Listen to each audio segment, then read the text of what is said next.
ఇవి సుమిత్ర అనే ఒక పేద విధవరాలి కథ. ఆమె ముఖం ఆ రాజ్యంలోని మహారాణితో సరిగ్గా పోలిపోయి ఉండేది. కాని ఈ విషయం ఆమెకే తెలియదు. సుమిత్ర ఊరి బయట ఒక పాత కూలిపోయేదాకా వచ్చిన గుడిసెలో ఒంటరిగా ఉండేది. వానాకాలంలో ఆమె ఇంటి కప్పు కురిసేది. ఎండాకాలంలో గోడలు నిప్పులాగా వేడెక్కేవి. ఆమె భర్త చనిపోయి చాలా ఏళ్లు అయ్యింది. వైద్యం చేయించడానికి డబ్బులు లేక అతను సుమిత్ర ఒడిలోనే ప్రాణం వదిలాడు. ఇప్పుడు సుమిత్ర ఒక్కర్తే ఏదో ఒక కూలి పని చేసుకుని పొట్ట పోసుకుంటుంది. అప్పుడప్పుడు పొలం పనులకు వెళ్లేది. మరికొన్నిసార్లు అడవి నుండి పుల్లలు తెచ్చుకుని అమ్మేది. ఆమె జీవితంలో దుఃఖం, పేదరికం తప్ప ఇంకేమీ లేదు. కాని ఆమెకు ఈ విషయం అస్సలు తెలియదు. తన ముఖం ఆ రాజ్యంలోని రాణి మధులిక ముఖంతో ఎంతగా పోలి ఉంటుందంటే ఇద్దరు కవల అక్కా చెల్లెళ్ళు అనుకునేంత.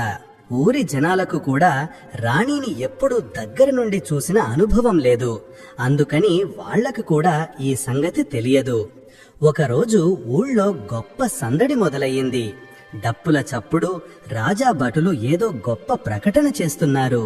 విశేషమేంటంటే మహారాజు, మహారాణి వాళ్ల ఊరికి వస్తున్నారు. ఆ మాట వినగానే ఊరంతా సంతోషంతో ఊగిపోయింది. ప్రతి ఒక్కరూ రాజారాణులను కళ్ళారా చూడాలని ఆశగా ఎదురుచూస్తున్నారు. ఊరి మధ్యలో రాజారాణులు కూర్చోవడానికి ఒక మంచి చోటు ఏర్పాటు చేశారు. బంగారు, వెండితో అలంకరించిన పల్లకి వచ్చింది. దాని నుండి రాణి మధులిక దిగిన వెంటనే ఆ గుంపులో నిలుచుని ఉన్న సుమిత్ర ఊపిరి బిగపట్టింది. ఆమె స్థాణువైపోయింది. ఎదురుగా నిలుచున్న రాణి ముఖం సరిగ్గా తనలాగే ఉంది.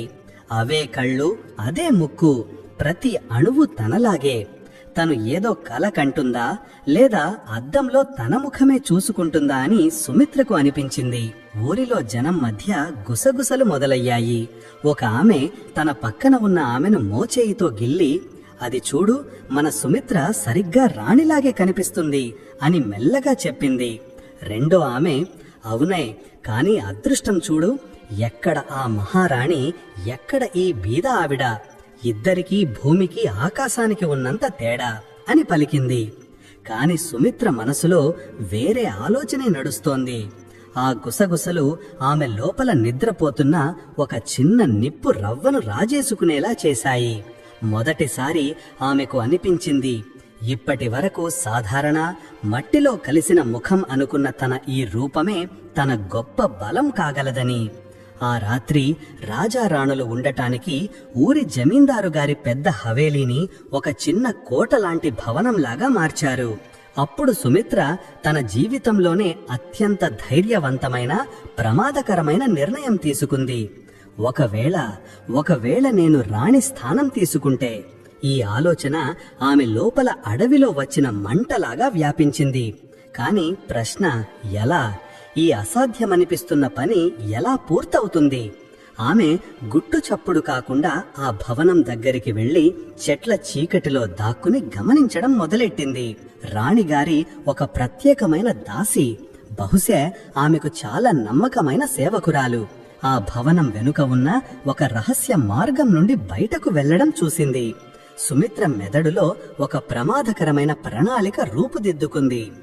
ఎలాగైనా రాణి దగ్గరికి చేరుకుంటే తన తెలివి మరియు ధైర్యంతో ఆమె స్థానం తీసుకోవచ్చు అని అనుకుంది.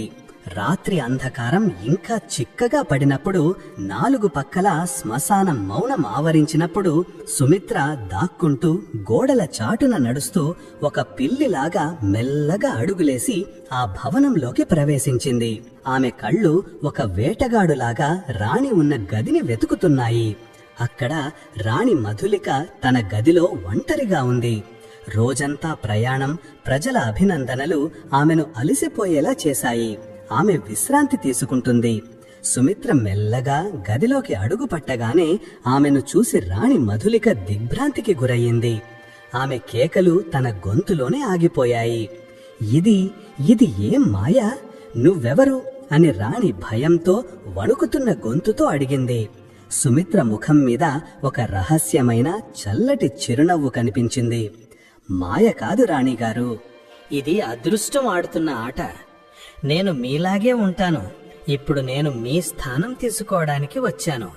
రాణి తేరుకుని ఎవరినైనా సహాయం కోసం పిలిచేలోపే సుమిత్ర ఒక్క దూకులో ముందుకు వచ్చి ఆమెను బలంగా తోసింది. రాణి తన నిలకడ కోల్పోయి ఖరీదైన తివాచి కార్పెట్ మీద పడిపోయింది.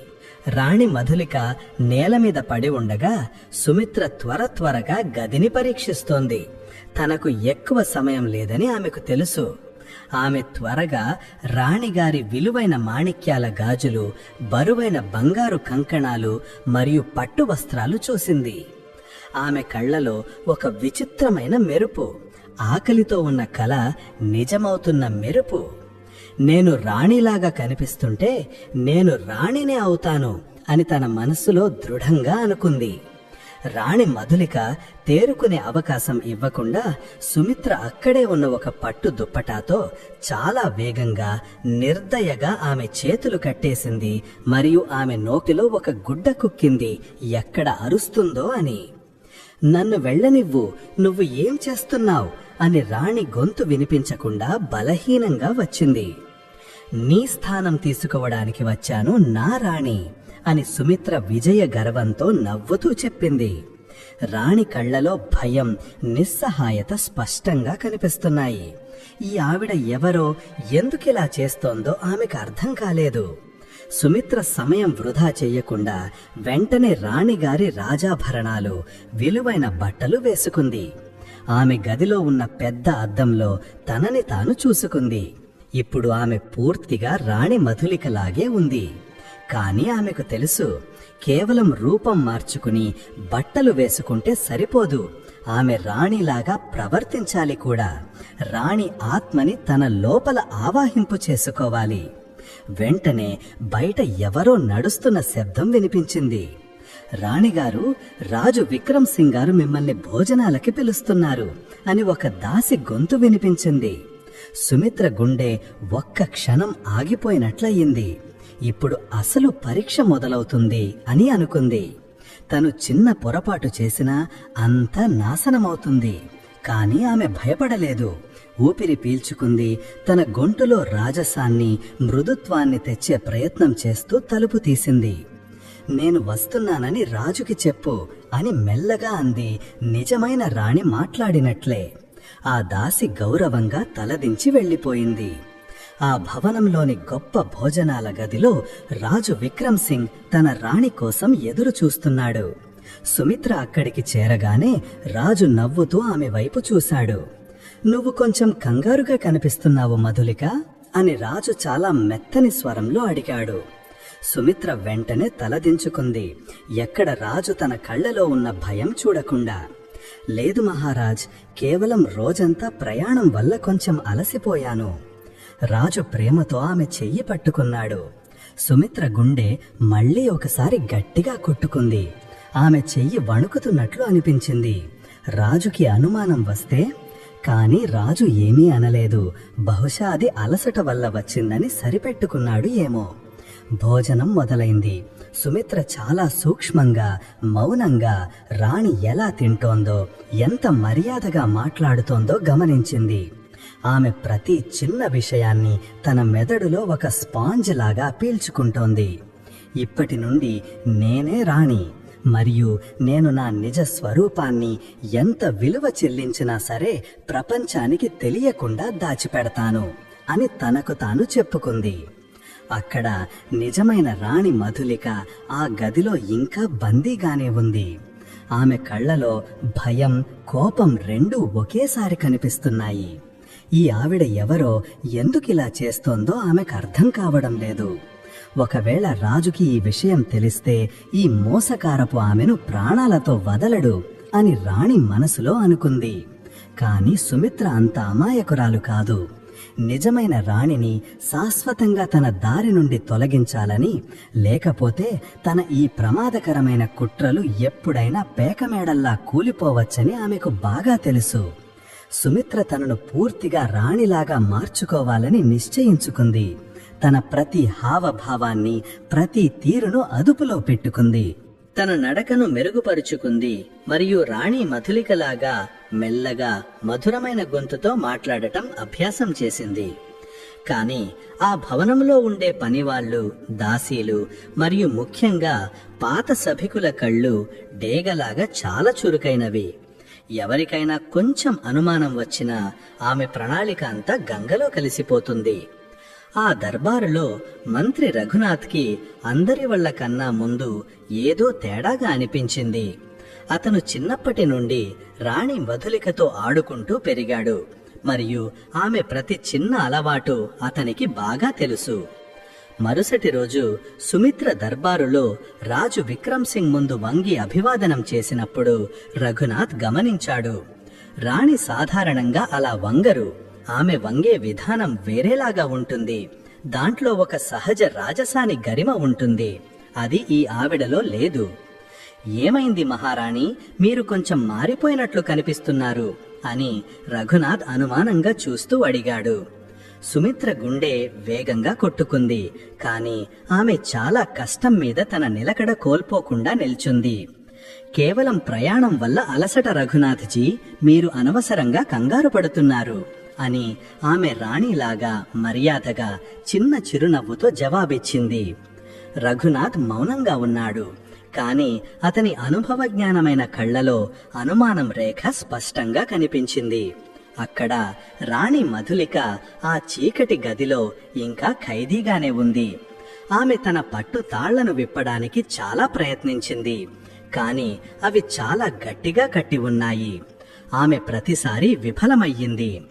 నేను ఇంకా ఎక్కువసేపు ఇక్కడ ఇరుక్కుపోతే ఆ మోసకారి నా స్థానం, నా జీవితం రెండూ పూర్తిగా తీసుకుంటుంది అని రాణి కంగారుగా అనుకుంది. అప్పుడే గది బయట ఎవరో నడుస్తున్న శబ్దమయ్యింది. అది ఆమె స్వంత దాసిలో ఒక ఆమె. బహుశా ఆమె సామానులు తీసుకురావడానికి వచ్చి ఉండొచ్చు. రాణి తన బలమంతా ఉపయోగించి గోడను ఒక్క తప్పు తన్నింది. దానివల్ల చిన్న శబ్దమయ్యింది. ఆ దాసి ఉలిక్కిపడింది. తలుపు దగ్గరికి వచ్చింది. రాణిగారు అని దాసి మెల్లగా పిలిచింది. రాణి నోరు నుండి మాట రావడానికి పూర్తిగా ప్రయత్నించింది. కాని ఆమె నోరు గట్టిగా కట్టి ఉంది. ఈ దాసి ఎలాగైనా లోపలికి వస్తే నాకు సహాయం చేయగలదు అని ఆమె ఆశగా అనుకుంది. కాని అప్పుడే ఆ భవనం కాపలాదారులు అక్కడికి వచ్చారు మరియు రాణిగారు విశ్రాంతి తీసుకుంటున్నారు అని చెప్పి ఆ దాసిని వెంటనే అక్కడి నుండి పంపించేశారు. రాణి గుండె పగిలిపోయింది. ఇప్పుడు నేనే ఏదోకటి చేసుకోవాలి అని ఆమె నిరాశగా అనుకుంది. ఆ రాత్రి రాజు విక్రమ్ సింగ్ సుమిత్రని తన గదికి పిలిచాడు. సుమిత్రకు తెలుసు ఇది ఆమెకు అత్యంత పెద్ద, అత్యంత కఠినమైన పరీక్ష అని. ఒకవేళ రాజుకి కొంచెం అనుమానం వచ్చినా ఆమె ప్రణాళిక అంతా కూలిపోతుంది మరియు ఆమె ప్రాణానికే మోసం. ఆమె రాజు గదిలోకి చేరగానే రాజు ఆమెను తన దగ్గరికి పిలిచాడు. నువ్వు నిజంగా చాలా అలసిపోయినట్లున్నావు మధులిక, నీకు ఏమైనా ఇబ్బంది ఉందా అని రాజు ఆతురతగా ఆమె చెయ్యి పట్టుకుని అడిగాడు. సుమిత్ర తన నిలకడ కోల్పోకుండా చాలా మెత్తని స్వరంలో చెప్పింది, లేదు మహారాజ్, కేవలం ఊరి పర్యటన కొంచెం ఎక్కువై అలసట వచ్చింది. రాజు ఆమెను చాలా శ్రద్ధగా చూశాడు. నీ కళ్లలో ఈ విచిత్రమైన కంగారు, భయం ఎందుకు ఉన్నాయి అని రాజు అనుమానంగా అడిగాడు. సుమిత్ర గొంతు పూర్తిగా ఎండిపోయింది. ఒకవేళ రాజు నన్ను గుర్తిస్తే నా ప్రాణాలు కూడా పోవచ్చు అని ఆమె భయంతో కంపించిపోయింది. సుమిత్ర తన కంగారును దాచుకుంటూ ఒక అబద్ధపు చిరునవ్వు తెచ్చుకునే ప్రయత్నం చేసింది. ఆమె మెల్లగా తన చేతిని రాజు చేతుల నుండి విడిపించుకొని, మహారాజ్, నాకు నిజంగా చాలా అలసటగా ఉంది. నేను ఈరోజు కొంచెం త్వరగా విశ్రాంతి తీసుకోవచ్చా అని అడిగింది. రాజు విక్రమ్ సింగ్కి ఈ ప్రవర్తన కొంచెం విచిత్రంగా అనిపించింది. ఎందుకంటే మధులిక ఎప్పుడూ అతని నుండి ఇలా దూరంగా ఉండదు. కాని అతను ఎక్కువ ప్రశ్నలు వెయ్యలేదు. సరే, నువ్వు విశ్రాంతి తీసుకో. సుమిత్ర ఊపిరి పీల్చుకుంది. ఈ రాత్రి ఆమెకు నిప్పుల మీద నడిచినట్లు అనిపించింది. ఒకవేళ రాజు ఆమెను గుర్తుపట్టి ఉంటే ఆమె ప్రాణాలు పోయేవి. ఆ భవనంలోని చీకటి, ఊపిరాడని గదిలో నిజమైన రాణి మధులిక ఇంకా ఖైదీగానే ఉంది. ఆమె కళ్ళలో కోపం, భయం, నిస్సహాయత అన్నీ కలిసి కనిపిస్తున్నాయి. ఆమెకు అర్థం కాలేదు సుమిత్ర ఎవరో, ఎందుకు ఇలా చేసిందో. నేను ఇక్కడి నుండి బయటపడకపోతే ఆ ఆవిడ నా గుర్తింపు, నా గౌరవం, నా భర్త అన్నిటినీ నా నుండి లాక్కుంటుంది అని రాణి తన పూర్తి బలంతో మళ్లీ తాళ్లు విప్పడానికి ప్రయత్నించింది. అప్పుడే ఆమెకు మెల్లగా ఒక శబ్దం వినిపించింది. ఎవరో గది బయట నిల్చుని ఉన్నారు. ఒకవేళ ఇతను నమ్మకమైన వ్యక్తి అయితే నేను రక్షింపబడగలను అని రాణి తన కాళ్లతో నేల మీద గట్టిగా ఠక్ ఠక్ అని శబ్దం చేసింది. బయట నిల్చున్న దాసి మళ్లీ ఉలిక్కి పడింది. ఈ శబ్దం ఎక్కడి నుండి వస్తోంది? ఆమె తలుపు దగ్గరికి వచ్చింది. కాని అప్పుడే ఎవరో ఆమె చేతిని గట్టిగా పట్టుకున్నారు. అతనే సుమిత్రకు నమ్మకంగా ఉండే ఆ కాపలాదారు. ఇక్కడికి రాకు, రాణిగారు ఎవరిన్ని కలవరు అని ఆ కాపలాదారు చాలా గట్టిగా చెప్పాడు. ఆ దాసి భయంతో తలదించి మౌనంగా అక్కడి నుండి వెళ్లిపోయింది. రాణిగారి చివరి ఆశ కూడా నశించిపోయింది. ఇటువైపు సుమిత్ర ఇప్పుడు మెల్లమెల్లగా పూర్తిగా రాణిగా మారిపోయింది. ఆమె మహల్లో జరిగే ప్రతి చిన్న పెద్ద నిర్ణయంలో తన అభిప్రాయం చెప్పడం మొదలెట్టింది. దాసీలు, మంత్రులు మరియు మిగతా సభికులు ఇప్పుడు ఆమెను నిజమైన రాణిగానే భావిస్తున్నారు. కాని ఆమె అసలు పరీక్ష ఇంకా మిగిలే ఉంది. ఇప్పుడు ఆమె కేవలం రాణిలాగా ఉంటే సరిపోదు, కాని ఈ విశాలమైన రాజభవనం మీద పూర్తిగా తన అదుపును సాధించాలి. రాత్రి చిక్కటి చీకటిలో సుమిత్ర ఆ నమ్మకమైన కాపలాదారుని మళ్లీ పిలిచింది. నేను నీకు అప్పగించిన పని పూర్తి అయ్యిందా లేదా? ఆ గది మీద నీ కన్ను వేసి ఉంచావా? ఆ కాపలాదారు తలదించాడు. అవును రాణిగారు, ఎవరూ ఆ గది దగ్గరికి వెళ్లలేరు. మీ ఆజ్ఞ లేకుండా అక్కడ ఒక పిట్ట కూడా ఎగరదు. సుమిత్ర పెదవుల మీద ఒక కుటిలమైన చిరునవ్వు వచ్చింది. చాలా మంచిది. ఇప్పుడు నాకు ఇంకో పని కావాలి. రాజు విక్రమ్ సింగ్ గురించి ప్రతి చిన్న పెద్ద విషయాన్ని తెలుసుకో. నేను తెలుసుకోవాలి అతను నా మీద ఎంత నమ్మకంగా ఉన్నాడో మరియు అతని రహస్యాలు ఏంటి. రాత్రి గాఢ అంధకారంలో మహల్లోని పొడవాటి నడవాలలో మౌనం ఆవరించి ఉంది. సుమిత్ర తన ప్రణాళికను ఇంకా బలంగా చేసుకోవడం గురించి ఆలోచిస్తోంది. ఇప్పటి వరకు అన్నీ ఆమెకే అనుకూలంగా ఉన్నాయి. రాజు ఆమె మీద అనుమానపడలేదు. మహల్ కాపలాదారులు ఆమె ఆజ్ఞ పాటిస్తున్నారు మరియు నిజమైన రాణి ఇంకా ఆమె ఖైదీగానే ఉంది. కాని ఆమెకు తెలుసు ఈ విజయం అప్పటి వరకు పూర్తి కాదు. ఎంతవరకైతే ఆమె పూర్తిగా ఎలాంటి భయం లేకుండా రాణి హక్కు పొందదు. మరుసటి రోజు ఉదయం రాజు విక్రమ్ సింగ్ తన స్వంత సమావేశంలో మంత్రులతో కూర్చుని ఉన్నాడు. సుమిత్ర ఈ అవకాశాన్ని సద్వినియోగం చేసుకోవాలని అనుకుని వాళ్ల దగ్గరికి వెళ్ళింది. మహారాజ్, నేను మీతో కొంచెం ముఖ్యమైన విషయం మాట్లాడాలి అని ఆమె చాలా మధురంగా, కంగారుగా ఉన్న గొంతుతో అంది. రాజు ఆమె వైపు చూశాడు.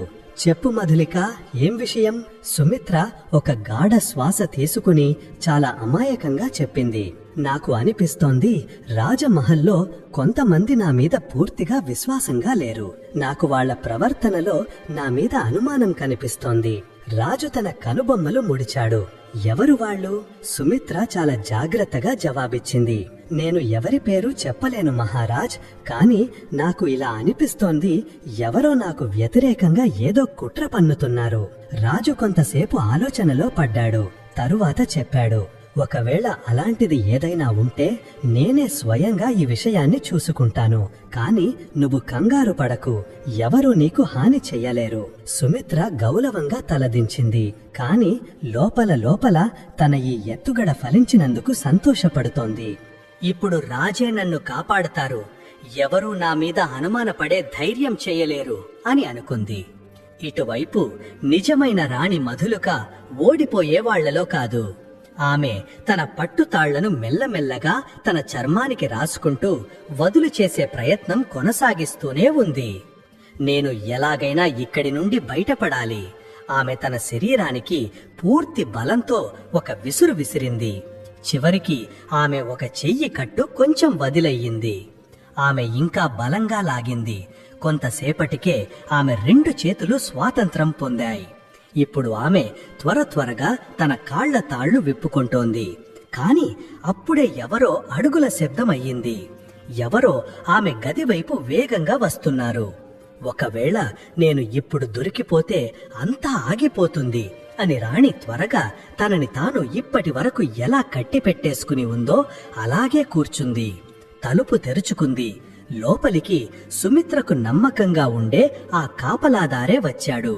అతను లోపలికి తొంగి చూసి ఒక క్రూరమైన నవ్వుతో అన్నాడు, రాణిగారు, మీ సమయం ఇప్పుడు ముగిసిపోతోంది. త్వరలోనే ఆమె నిజమైన మహారాణి అవుతుంది. తరువాత మీరు? అతను తన మాట పూర్తి చేయకముందే రాణి తన పూర్తి బలంతో దగ్గర ఉన్న ఇత్తడి దీపంతో వాడి తల మీద గట్టిగా కొట్టింది. కాపలాదారుడు నొప్పితో అరుస్తూ వెనక్కి జరిగాడు. రాణి ఈ అవకాశాన్ని వాడుకుని వాడి నడుము నుండి కత్తి లాగేసుకుంది. ఇప్పుడు చూడు మోసకారి సుమిత్ర, నీ అసలు స్థానం నీకు చూపిస్తాను అని రాణి కోపంతో అంటూ ఆ చీకటి గది నుండి బయటకు వచ్చింది. ఇప్పుడు సుమిత్ర రాజభవనంలో తన స్థానాన్ని పక్కా చేసుకోవడానికి రాజు నమ్మకాన్ని వాడుకుంటోంది. ఇటుపక్క అసలు రాణి తన పోయిన గుర్తింపును, గౌరవాన్ని తిరిగి పొందడానికి చావుతో ఆడుకోవడానికి బయలుదేరింది. రాణి మధులిక ఆ భవనంలోని చీకటి, దారి తెలియని గొంతులలో వేగంగా పరిగెడుతోంది. ఆమె చేతిలో ఆ ద్రోహి కాపలాదారుడి నుండి లాక్కున్న కత్తి ఉంది. ఆమె మనసులో ఒకే ఆలోచన మెదులుతోంది, నేను ఎలాగైనా రాజుగారి దగ్గరికి చేరాలి. ఆ మోసకారి పూర్తిగా నా స్థానం తీసుకుని నా గుర్తింపుని ఎప్పటికీ చెరిపేయకముందే. కాని ఆ భవనం కాపలా చాలా గట్టిగా ఉంది. 4 పక్కలా కాగడాలు పట్టుకుని సైనికులు తిరుగుతున్నారు. ఎవరైనా ఆమెను ఈ స్థితిలో చూస్తే ఏమీ ఆలోచించకుండా శత్రువు అనుకుని పట్టుకుంటారు. నేను చాలా తెలివిగా, జాగ్రత్తగా ముందుకు వెళ్ళాలి అని రాణి తనలో తాను అనుకుని గోడల చాటులా, నీడలలో దాక్కుంటూ ముందుకు వెళ్లసాగింది. ఇటువైపు సుమిత్ర ఇప్పుడు పూర్తిగా రాణి పాత్రలో ఒదిగిపోయింది. ఆ భవనంలోని మంత్రులు, దాసీలు, చివరికి రాజు కూడా ఆమె మీద అనుమానపడటం లేదు. కాని ఆమెకు ఇప్పుడు ఒక కొత్త భయం పట్టుకుంది. ఒకవేళ అసలు రాణి ఎలాగైనా పారిపోతే? సుమిత్ర వెంటనే తన నమ్మకమైన కాపలాదారులను పిలిచింది. భవనంలోని ప్రతి మూల, ప్రతి గది వెతకండి. ఏ అనుమానంగా ఉన్నా, ఆవిడ కనపడినా వెంటనే పట్టుకోండి. సైనికులు తల వంచి వెంటనే ఆ పని మీద వెళ్లారు. ఇప్పుడు ఆమె బయటకు వచ్చినా భవనం నుండి పారిలేదు అని సుమిత్ర అనుకుంది. ఆమె ముఖం మీద ఒక ప్రశాంతమైన చిరునవ్వు వచ్చింది. రాణి మధులిక దాక్కుంటూ భవనంలోని ఒక పాత, ఎవరూ లేని భాగానికి చేరుకుంది. ఈ చోటు చాలా తక్కువగా వాడేవారు. ఇక్కడ కేవలం కొంతమంది పాత పనివాళ్లు, సేవకులు ఉండేవారు. వాళ్లు తమ వయసు కారణంగా ఇప్పుడు పనిలో లేరు. అప్పుడే ఆమెకు తెలిసిన, ప్రేమగా ఉన్న ఒక గొంతు వినిపించింది, రాణిగారు. రాణి తిరిగి చూసింది. అతను దయారాం, ఆ భవనం పాత వంటవాడు. ఆమె చిన్నప్పటి నుండి అతనికి తెలుసు. ఆమెను తన కూతురులాగా చూసుకుంటాడు. దయారాం, నాకు సహాయం చెయ్యి అని రాణి త్వరగా మెల్లని గొంతులో అంది. దయారాం గట్టిగా ఉలిక్కిపడ్డాడు. కాని మహారాణి గారు, వాళ్ళు భవనంలో ఉన్నారు. మీరు ఎవరు? రాణికి అర్థమయ్యింది. ఇప్పుడు నిజం చెప్పాల్సిందే. ఆమె త్వరగా చెప్పింది, భవనంలో ఉన్న రాణి ఒక మోసకారి. ఆమె అబద్ధం. నేనే అసలు రాణి మధులికను. దయారాం ముసలి కళ్ళు ఆశ్చర్యంతో పెద్దవయ్యాయి. అతను అయోమయంలో పడ్డాడు. కాని తరువాత అతను రాణి ముఖాన్ని, ఆమె గొంతును, ఆమె కళ్లలోని నిజాన్ని గుర్తించాడు. మీరు కంగారు పడకండి రాణిగారు, నేను మీకు సహాయం చేస్తాను. నా ప్రాణం పోయినా సరే. దయారాం రాణి మధులికను భవనంలోని పాత, దుమ్ము పట్టిన సామాను గదిలోకి తీసుకువెళ్లాడు. అక్కడికి ఏళ్ల నుండి ఎవరూ రాలేదు. రాణి త్వరగా అతనికి తన మీద జరిగిన అన్యాయం, తన పూర్తి కథ చెప్పింది. ఎలా సుమిత్ర అనే ఆవిడ తన స్థానం తీసుకుందో, ఎలా తను ఇన్ని రోజులు ఖైదీగా ఉందో, ఇప్పుడు ఎలా తను తన గుర్తింపు తిరిగి పొందాలని అనుకుంటోందో. దయారాం చాలా గంభీరంగా తల ఊపాడు. రాణిగారు, ఇది చాలా గంభీరమైన, ప్రమాదకరమైన పరిస్థితి. ఒకవేళ ఆ దొంగ రాణి కాపలాదారులను హెచ్చరించి ఉంటే మనం చాలా తెలివిగా జాగ్రత్తగా ముందుకు వెళ్ళాలి. రాణి ఒక దృఢమైన గొంతుతో అంది, నేను ఎలాగైనా రాజు దగ్గరికి చేరాలి. నాకు నీ సహాయం కావాలి దయారాం. దయారాం కొంతసేపు ఆలోచనలో పడ్డాడు. తరువాత చెప్పాడు, రాణిగారు, ఒకే ఒక్క దారి ఉంది. ఈ రాత్రి రాజభవనంలో రాజు రాణి గౌరవార్థం ఒక పెద్ద విందు ఏర్పాటు చేశారు. అక్కడ దర్బారు అంతా ఉన్నప్పుడు మీరు అక్కడికి చేరుకుంటే బహుశా రాజుకి నిజం తెలియవచ్చు. రాణి కళ్లలో ఆశ మెరిసింది.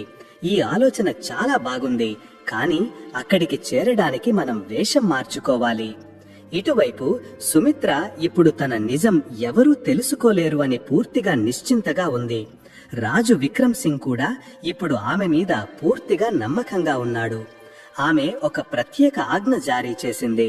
ఇప్పటి నుండి భవనంలో నా అనుమతి లేకుండా ఎవరూ రాజును నేరుగా కలవకూడదు. నేను కోరుకుంటున్నాను, కాపలా ఇంకా గట్టిగా చెయ్యాలి. మంత్రి రఘునాథ్ ఇది విని తల వంచాడు. కాని అతనికిది చాలా విచిత్రంగా అనిపించింది. ముందు రాణి ఎప్పుడూ ఇలాంటి ఆజ్ఞలు ఇచ్చేవారు కాదు. ఆమె ప్రజలను సభికులను కలవడానికి ఇష్టపడేవారు అని అతను మనసులో అనుకున్నాడు. కాని ఆ సమయంలో ఏమీ అనలేదు. రాణి మధులిక దయారాం కలిసి ఒక ప్రణాళిక వేశారు. దయారాం ఆమెకు ఒక సాధారణ దాసివేషం వేస్తాడు. విందులో మిగతా సేవకులు దాసీల గుంపుతో పాటు లోపలికి తీసుకువెళతాడు. నేను ఒక్కసారి విందు వరకు చేరుకుంటే రాజుతో నిజం చెప్పడానికి ఏదో ఒక అవకాశం దొరుకుతుంది. దయారాం భవనంలోని ఒక పాత సేవకురాలి నుండి చాలా కష్టం మీద ఒక దాసి బట్టలు తెచ్చి రాణికిచ్చాడు. ఆమె రాజసపు ముఖం మీద కొంచెం ముసుగు వేశాడు, ఎవరు ఆమెను తేలికగా గుర్తించకుండా. భవనంలోని పెద్ద గదిలో విందు ఏర్పాట్లు ఘనంగా జరుగుతున్నాయి. వేల దీపాల వెలుగు, గాలిలో తేలుతున్న వంటకాల సువాసన, చెవులకు ఇంపైన సంగీతం ఇవన్నీ కలిసి వాతావరణాన్ని చాలా గొప్పగా మార్చాయి. మధ్యలో ఎత్తైన సింహాసనం మీద రాజు విక్రమ్ సింగ్ కూర్చుని ఉన్నాడు. అతని పక్కనే సుమిత్ర కూర్చుని ఉంది, రాణి రూపంలో తన విజయాన్ని జరుపుకుంటూ. భవనంలోని మంత్రులు, సభికులు, దూరం దూరం నుండి వచ్చిన అతిథులు రాణికి జై జైకారాలు పలుకుతున్నారు. ఇదే గుంపులో తల దించుకుని వణుకుతున్న గుండెతో రాణి మధులిక కూడా ఒక సాధారణ దాసి రూపంలో విందు గదిలోకి ప్రవేశించింది. ఆ భవనంలోని గొప్ప గదిలో విందు మొదలయ్యింది. రాజ సంగీతం వినిపిస్తోంది. బంగారు, వెండి గిన్నెలలో సేవకులు చాలా జాగ్రత్తగా వంటకాలు వడ్డిస్తున్నారు. ఇదే గుంపులో తల దించుకుని రాణి మధులిక కూడా దాసి వేషంలో ప్రవేశించింది. ఆమె గుండె ఒక బందీ అయిన పక్షిలాగా వేగంగా కొట్టుకుంటోంది. ఇప్పుడు రాజు వరకు చేరడానికి ఏదో ఒక అవకాశం దొరకాలి అని ఆమె తనలో తాను అనుకుంది. మరోవైపు సుమిత్ర పూర్తిగా నిశ్చింతగా గర్వంగా నిలుచుని ఉంది. ఆమె అనుకుంటోంది, ఇప్పుడు తన నిజాన్ని ఎవరూ బయట పెట్టలేరని. కాని ఆమెకు ఇది తెలియదు, అసలు రాణి సాక్షాత్తు మృత్యువులాగా అదే గదిలో ఉందని. ఆ భవనంలోని తెలివైన మంత్రి రఘునాథ్ విందు సమయంలో సుమిత్రను చాలా శ్రద్ధగా గమనిస్తున్నాడు. అతనికి గత కొన్ని రోజుల నుండి రాణి ప్రవర్తనలో ఏవైతే చిన్న చిన్న మార్పులు అనిపించాయో అవి ఇప్పుడు అతనికి ఒక పెద్ద కుట్రలాగా అనిపిస్తున్నాయి. ముందు రాణి ఇంత కఠినమైన ఆజ్ఞలు ఎప్పుడూ ఇచ్చేవారు కాదు. ఇప్పుడు ఆమె ప్రతి చిన్న విషయంలో రాజును కూడా అదుపు చేయడానికి ప్రయత్నిస్తోంది. ఏదో చాలా విచిత్రంగా ఉంది. అప్పుడే అతని అనుభవ జ్ఞానమైన కన్ను ఆ దాసి మీద పడింది. ఆమె అందరికన్నా వేరుగా తల దించుకుని నిల్చుని ఉంది. రఘునాథ్కి విచిత్రంగా అనిపించింది. ఈ దాసి కొంచెం వేరుగా ఉంది. ఈమె నడక సాధారణ దాసీలలాగా లేదు. ఎక్కడైనా నేను ఈమెను ముందు చూశానా? రాణి మధులికకు అర్థమయ్యింది. ఆమె త్వరగా ఏదో ఒక నిర్ణయం తీసుకోవాలి. ఒకవేళ ఆమె రాజును నేరుగా కలవకపోతే బహుశా ఆమెకు ఈ అవకాశం మళ్లీ రాదు. అదే సమయంలో సుమిత్ర ఒక సేవకురాలితో గట్టిగా అంది, నాకు గులాబీ షర్బత్ తీసుకురా. రాణి మధులిక ఇది వినగానే ఒక్క క్షణం కూడా వృధా చెయ్యలేదు. వెంటనే షర్బత్ పళ్ళ్యం తీసుకుని తనే రాణి సుమిత్ర దగ్గరికి వెళ్ళింది. ఆమె షర్బత్ ఇవ్వడానికి వంగినప్పుడు ఆమె తన గొంతు మార్చి మెల్లగా గుసగుసలాడుతూ అంది, నీ నిజం, నీ ఈ అబద్ధపు కోట రెండూ ఎక్కువసేపు నిలవవు. సుమిత్ర ముఖం ఒక్క క్షణంలో పాలిపోయింది. ఎవరో ఆమె రక్తమంతా పీల్చినట్లు. ఆమె ముసుగు లోపల ఉన్న ముఖాన్ని గుర్తించడానికి ప్రయత్నించింది. కాని అప్పుడే రాజు విక్రమ్ సింగ్ సుమిత్ర మారిన ముఖం చూశాడు. ఏమైంది రాణి, నువ్వు ఇంత కంగారుగా పాలిపోయినట్లు ఎందుకున్నావు? సుమిత్ర వెంటనే తన్ను తాను సర్దుకొని ఒక ఎండిపోయిన నవ్వు నవ్వుతూ అంది, ఏమీ లేదు మహారాజ్, కేవలం కొంచెం అలసటగా ఉంది. కాని రాజు ఇప్పుడు చాలా శ్రద్ధగా గమనించడం మొదలెట్టాడు. అతను మొదటిసారి గట్టిగా భావించాడు, తన రాణి ప్రవర్తన నిజంగానే కొంచెం మారినట్లు అనిపిస్తుంది. రాణి మధులిక మాటలు విని సుమిత్ర ఊపిరి ఆగిపోయినట్లు అయ్యింది. ఆమె నమ్మలేకపోయింది అసలు రాణి ఇంత త్వరగా, ఇంత ధైర్యంగా తన ముందుకు వస్తుందని. ఒకవేళ రాజుకి కొంచెం అనుమానం వచ్చినా నా ఈ ఆట అంతా ఆగిపోతుంది అని సుమిత్ర భయంతో అనుకుంది. ఆమె వెంటనే తన్ను తాను సర్దుకుని నవ్వుతూ రాజుతో అంది, మహారాజ్, నాకు కొంచెం తలనొప్పిగా ఉంది. నేను నా గదికి వెళ్లి విశ్రాంతి తీసుకోవచ్చా? రాజు తన కనుబొమ్మలు ముడిచాడు. కాని తరువాత తల ఊపి అనుమతి ఇచ్చాడు. సుమిత్ర త్వరగా అక్కడి నుండి లేచింది. కాని వెళ్లే ముందు ఆమె ఒక్క క్షణం ఆగి మధులిక మీద గట్టిగా, హెచ్చరికగా చూసింది. ఈ ఆవిడ నాకు పెద్ద ప్రమాదం. ఈమెను ఎలాగైనా దారి నుండి తొలగించాలి అని సుమిత్ర మనసులో అనుకుని భవనంలోని తన నమ్మకమైన కాపలాదారుడికి మెల్లగా సైగ చేసింది. రాణి మధులికకు అర్థమయ్యింది. సుమిత్ర తనను గుర్తించింది. ఇప్పుడు ఆమెకు ఎక్కువసేపు ఇలా దాక్కుని ఉండే అవకాశం దొరకదు. దయారాం మెల్లగా ఆమె దగ్గరికి వచ్చి గుసగుసలాడాడు. రాణిగారు, మనం వెంటనే ఇక్కడి నుండి వెళ్ళాలి. సుమిత్ర మిమ్మల్ని గుర్తించింది. ఆమె ఏదైనా చెయ్యగలదు. మధులిక గట్టిగా తల ఊపింది. ఇప్పుడు కాదు దయారాం, ఇప్పుడు నేను రాజు వరకు నా నిజం చేర్చి కాని ఉండను. దీని పరిణామం ఏదైనా సరే. కాని ఆమె ఇంకేదైనా అడుగు వేసేలోపే కొంతమంది సైనికులు ముందుకు వచ్చి ఆ సభగది పెద్ద తలుపులను లోపలి నుండి మూసేశారు. సుమిత్ర కాపలాదారులకు ఆజ్ఞ ఇచ్చింది, విందు తరువాత అన్ని తలుపులు మూసేయాలని. ఒకవేళ అసలు రాణి ఇక్కడ ఉంటే ఆమె ఎలాగైనా పారిపోకూడదని. ఇప్పుడు విందు గదిలో ఒక విచిత్రమైన కలకలం మొదలయ్యింది. సభికులు ఒకరినొకరు ఆశ్చర్యంగా చూసుకుంటున్నారు. రాజు గట్టి గొంతుతో అడిగాడు, ఈ తలుపులు ఎందుకు మూసేశారు? ఒక కాపలాదారుడు వంగి చెప్పాడు, మహారాజ్, ఇది కాపలా కోసం చేశారు. మాకు సమాచారం అందింది, భవనంలో ఎవరో గూఢచారి దూరాడని. రాజు ముఖం గట్టిగా అయ్యింది. ఎవరు చెప్పారు ఇక్కడ గూఢచారి ఉన్నారని? సుమిత్ర భవనం నుండి బయటకు వెళుతూ త్వరగా జవాబిచ్చింది, మహారాజ్, నేనే స్వయంగా ఒక అనుమానంగా ఉన్న వ్యక్తిని ఇక్కడ తిరుగుతూ చూశాను. నేను కోరుకుంటున్నాను ప్రతి ఒక్కరినీ వెతకాలి. ఇప్పుడు భవనంలో ఒక కొత్త ప్రమాదకరమైన కలకలం మొదలయ్యింది. ఒకవేళ మధులిత దొరికితే బహుశా సుమిత్ర ఆమెను ఎప్పటికీ లేకుండా చేసేస్తుంది. భవనంలోని విందు గదిలో ఒక విచిత్రమైన కంగారు, భయం వాతావరణం వ్యాపించింది. రాజు విక్రమ్ సింగ్ తన సింహాసనం మీద కూర్చుని ఆలోచనలో పడ్డాడు. ఒకవేళ నిజంగానే ఎవరో గూఢచారి భవనంలోకి వస్తే అతన్ని పట్టుకోవడం చాలా ముఖ్యం. కాని రాణి ఇంత కంగారుగా, భయంగా ఎందుకుంది? ఇటువైపు రాణి మధులికకు అనిపించింది, ఇప్పుడు ఆమె దగ్గర ఎక్కువ సమయం లేదు. ఒకవేళ వెతకడం మొదలైతే సుమిత్ర ఆమెను అందరి ముందు పట్టిస్తుంది. బహుశా ఆమె మీదనే గూఢచారి అనే నింద వేస్తుంది. దయారాం మెల్లగా ఆమె చెవిలో మళ్లీ గుసగుసలాడాడు, రాణిగారు, మనమిక్కడి నుండి పారిపోవాలి. లేకపోతే వాళ్లు మిమ్మల్ని గుర్తిస్తారు. తరువాత ఏదైనా జరగవచ్చు. కాని మధులిక ముఖం మీద ఇప్పుడు భయం బదులు ఒక కొత్త గట్టితనం, ఆత్మవిశ్వాసం ఉన్నాయి. ఆమె చెప్పింది, నేను పారిపోను దయారాం. ఇప్పుడు సమయం వచ్చింది. రాజుకు, ఈ దర్బారుకు నిజం తెలియాలి. సైనికులు ఒక్కొక్కరిని, సభికులను, సేవకులను వెతకడం మొదలెట్టారు. భవనం అన్ని ద్వారాలు గట్టిగా మూసి ఉన్నాయి. సుమిత్ర తలుపు దగ్గర నిల్చుని ఉంది. ఆమె కళ్ళు ఒక వేటగాడులాగా రాణి మధులికను వెతుకుతున్నాయి. అప్పుడే ఒక కాపలాదారుడు దాసి వేషంలో ఉన్న మధులికను చూశాడు. అతను ఆమెను ఆపి గట్టిగా అన్నాడు, "నువ్వు ఎవరు? నీ ముసుగు తీయి." మధులిక ఒక గాఢ శ్వాస తీసుకుంది.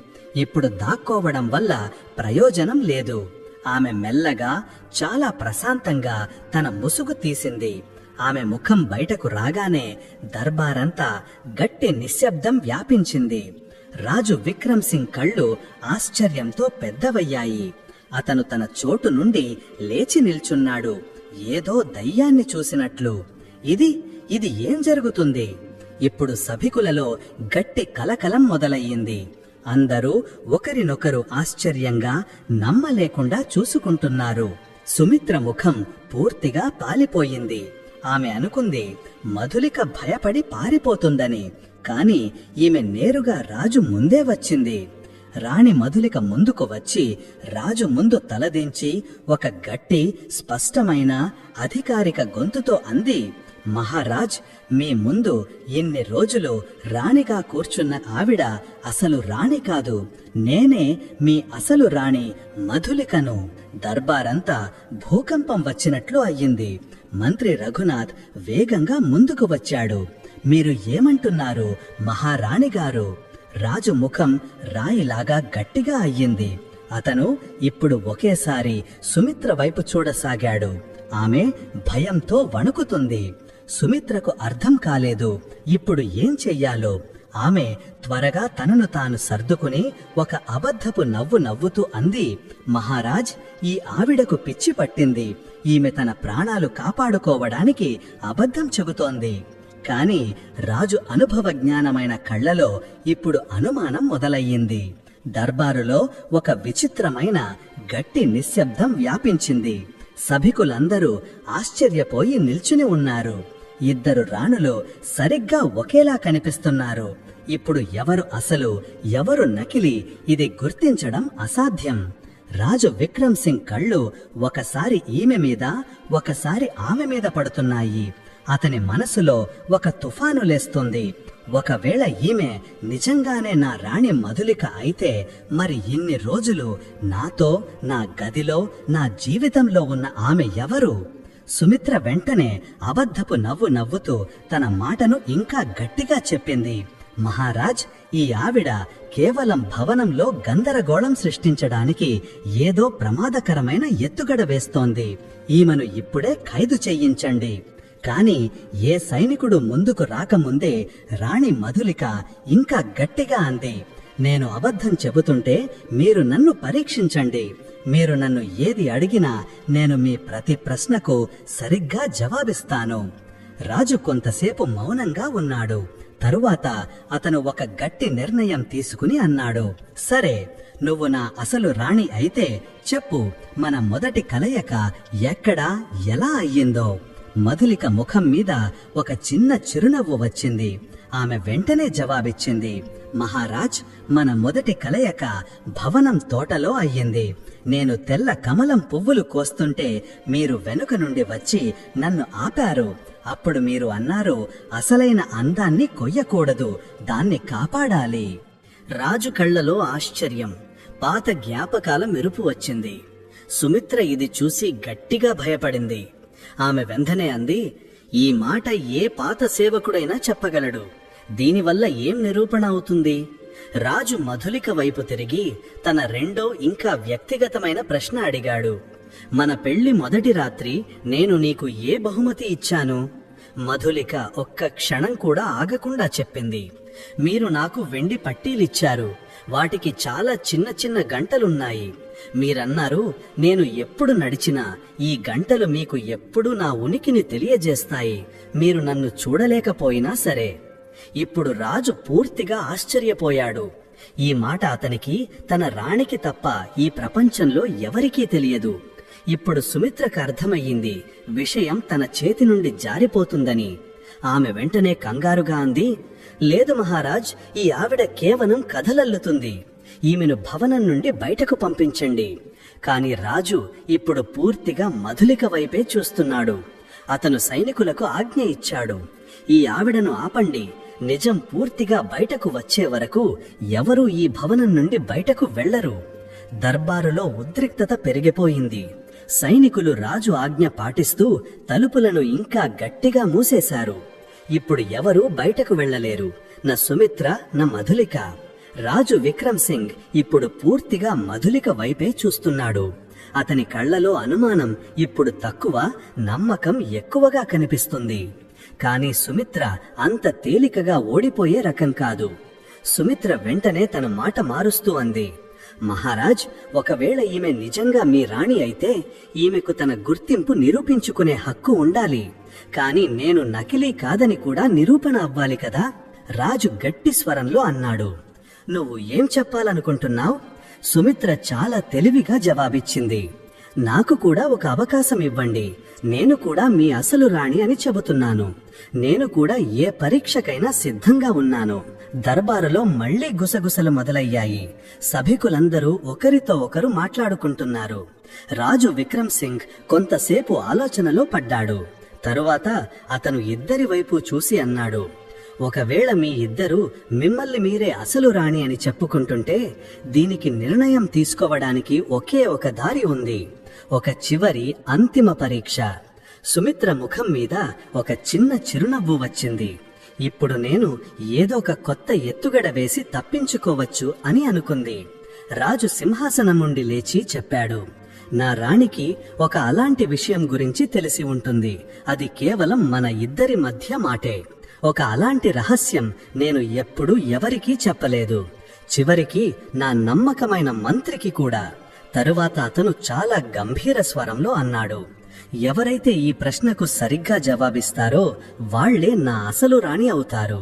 ఇప్పుడు దర్బారు అంతా ఊపిరి బిగపట్టి ఆ ప్రశ్న కోసం ఎదురు చూస్తుంది. సుమిత్ర గట్టిగా భయపడింది. ఒకవేళ రాజు అలాంటి ప్రశ్న ఏదైనా అడిగితే దానికి జవాబు నాకు తెలియకపోతే నేను ఖచ్చితంగా ఓడిపోతాను అని అనుకుంది.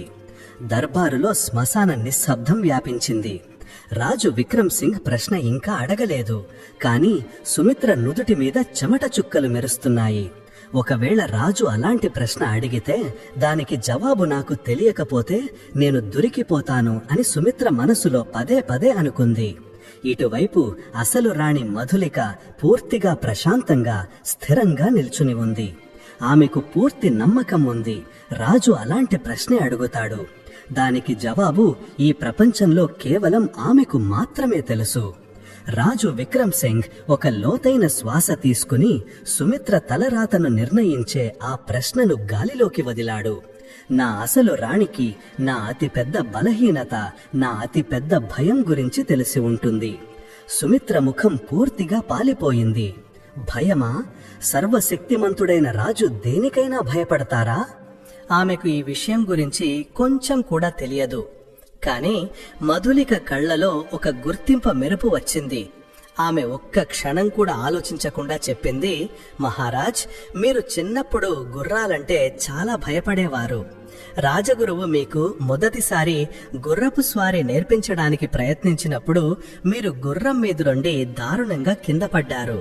అప్పటి నుండి మీరు చాలా కాలం పాటు గుర్రాల దగ్గరికి వెళ్లడానికి కూడా భయపడేవారు.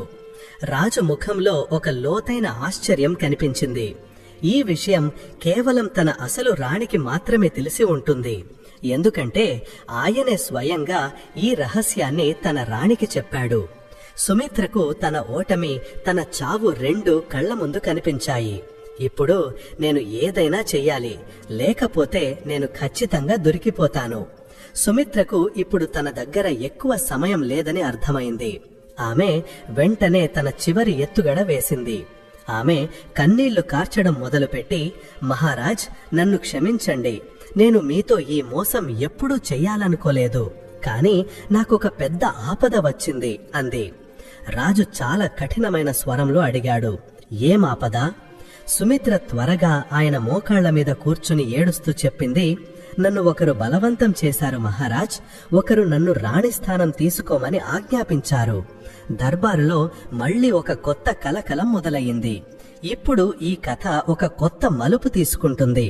రాజు తన కనుబొమ్మలు ముడిచి అడిగాడు, ఎవరు నిన్ను ఇలా చెయ్యమన్నారు? సుమిత్ర దర్బారు మధ్యలో మోకాళ్ల మీద కూర్చుని ఉంది. ఆమె ముఖం కన్నీళ్లతో తడిసిపోయింది. కాని ఆమె కళ్లలో భయంతో పాటు ఒక లోతైన కుట్ర కూడా ఉంది. రాజు విక్రమ్ సింగ్ సహనం ఇప్పుడు పూర్తిగా నశించిపోతోంది. ఆయన కఠినమైన గొంతుతో అడిగాడు, సుమిత్ర, నిజం చెప్పు, నిన్ను ఎవరు పంపారు? ఎవరా ద్రోహి నువ్వు రాణి స్థానం తీసుకోవాలని కోరుకున్నది? సుమిత్ర మెల్లగా తన తల ఎత్తి వణుకుతున్న గొంతుతో చెప్పింది, మహారాజ్, అతను మరెవరో కాదు, ఈ భవనంలోని ఒక పెద్ద మనిషి. ఇది వినగానే దర్బారులో గుసగుసలు మొదలయ్యాయి. భవనంలోని మనిషా? ఇది సాధ్యమేనా? మధులిక కూడా పూర్తిగా అప్రమత్తమయ్యింది. అంటే ఇది ఈ ఒక్క ఆవిడ చేసిన పని కాదు, ఈ కుట్ర వెనుక ఇంకెవరో ఉన్నారు. రాజు లోతైన సూటిగా చూస్తూ సుమిత్రను అడిగాడు, నువ్వు నిజం చెబుతుంటే అతని పేరు చెప్పు, లేకపోతే నీకు కఠినమైన శిక్ష పడుతుంది. సుమిత్ర భయపడుతున్నట్లు నటించింది. కాని నిజానికి ఆమె తన తర్వాటి ఎత్తుగడ వేయడానికి సరైన అవకాశం, సరైన మాటల కోసం వెతుకుతోంది. సుమిత్ర కొంచెం ఆగి చెప్పింది, మహారాజ్, నన్ను బలవంతం చేశారు. నేను వాళ్ల మాట వినకపోతే వాళ్ళు నన్ను, నా ఊరి వాళ్లను చంపేస్తామన్నారు. రాజు కోపంతో గర్జిస్తూ అన్నాడు, పేరు చెప్పు సుమిత్ర. సుమిత్ర ఒక లోతైన శ్వాస పీసుకుని మెల్లగా ఆ పేరును గాలిలోకి వదిలింది, మంత్రి రఘునాథ్.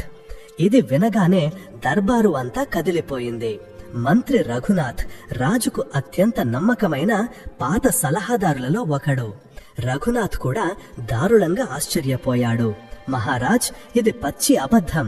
ఈ ఆవిడ తన ప్రాణాలు కాపాడుకోవడానికి నా మీద అబద్ధపు నింద వేస్తోంది.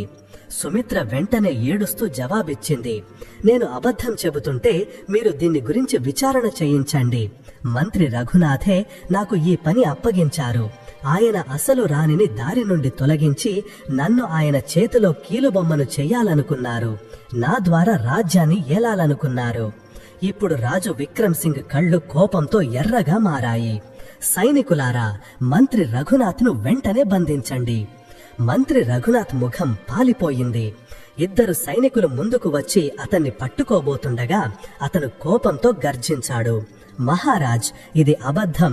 నన్ను ఇరికించడానికి ఒక పెద్ద కుట్ర పన్నుతున్నారు. రాజు విక్రమ్ సింగ్ చల్లగా కాని చాలా కఠినమైన గొంతుతో అన్నాడు, నువ్వు నిర్దోషివి అయితే విచారణకు ఎందుకు భయపడుతున్నావు మంత్రిగారు? రఘునాథ్ కోపంగా సుమిత్ర వైపు చూశాడు. అతని కళ్లల్లో కోపం, లోతైన అనుమానం ఉన్నాయి. అతను అనుకున్నాడు, నేను ఏమీ చెయ్యకపోతే ఈ ఆవిడ నా పేరే ఎందుకు చెబుతుంది? సుమిత్ర తన కన్నీళ్లు తుడుచుకుంటూ చెప్పింది, మహారాజ్, మంత్రిగారు ఇప్పుడు మీకు ఏం చెబుతున్నారో నాకు తెలియదు. కాని నేను భవనంలో అడుగుపెట్టినప్పుడు రఘునాథ్ గారే నన్ను మొదట కలిశారు. ఆయనే నాకు రాజభవనంలో ఉండాల్సిన పద్ధతులన్నీ నేర్పించారు. నేను ఆయన మాట విన్నంతకాలం భయపడాల్సిన అవసరం లేదన్నారు. రాజు కళ్లల్లో ఇప్పుడు లోతైన అనుమానం రేఖలు గీసుకున్నాయి. ఆయన రఘునాథ్ వైపు తిరిగాడు. దీనికి జవాబు చెప్పు మంత్రిగారు, నువ్వు ఈ ఆవిడను కలిశావా? రఘునాథ్ ఒక్క క్షణం ఏమీ అనలేదు. తరువాత ఒక లోతైన శ్వాస తీసుకుని చెప్పాడు, అవును మహారాజ్, నేను ఈమెను భవనానికి పిలిచింది నిజమే. ఇది వినగానే సభికులందరూ ఆశ్చర్యపోయారు. రఘునాథ్ వెంటనే తన మాటను కొనసాగించాడు, కాని నేను ఈమెను కేవలం రాణి మధులికలాగా అచ్చుగుద్దినట్లుందని పిలిచాను.